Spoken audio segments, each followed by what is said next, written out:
14,000 कमिला सुना दर आपण खुशी खबर नुआ दर केते रही जाणी रखु जदि किणापी जाऊे से दर दे कि पारे उभय 22 कैरेट और 24 कैरेट दाम रे ह्रास देखा मिली खास कर आम ओडिशा मूल्य केते टंका रही आसतु भिडियो रे जानिबा ता पूर्व भिडियो को लाइक करेंगे सब्सक्राइब करनथिले एबे सब्सक्राइब करी पाखर थिबा बेल आइकन को दबाई दियंतु।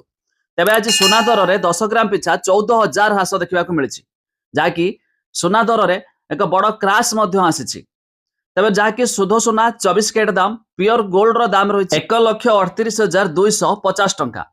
सेहीपरि 22 कैरेट दाम जहाँकि 916 कैरेट रो दाम रही 1,29,650 टंका जहाँ पूर्वर गोटे दिन में 1,52,000 होता। छड़ा MCX अर्थात मुंबई मल्टी कमोडिटी एक्सचेंज रे आज भी 11,000 ह्रास देखा मिली। तेज शुद्ध सोना 24 कैरेट दाम रे 1,38,650 टंका रही बेले 22 कैरेट दाम रे 10 ग्राम पिछा 1,30,780 टंका बिक्री होची।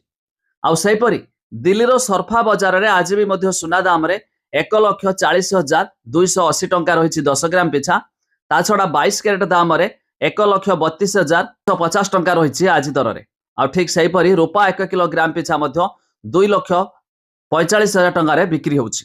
तबे जदि आपण माने उभय सुना रूपा किनिया पई प्लान करथुबे एही दर देई किनि पारिबे जहाँकि आज गोटे दिन में बहुत बड़ क्राश देखा मिली अर्थात सुना रूपा बहुत सारा सस्ता हो जाइछि।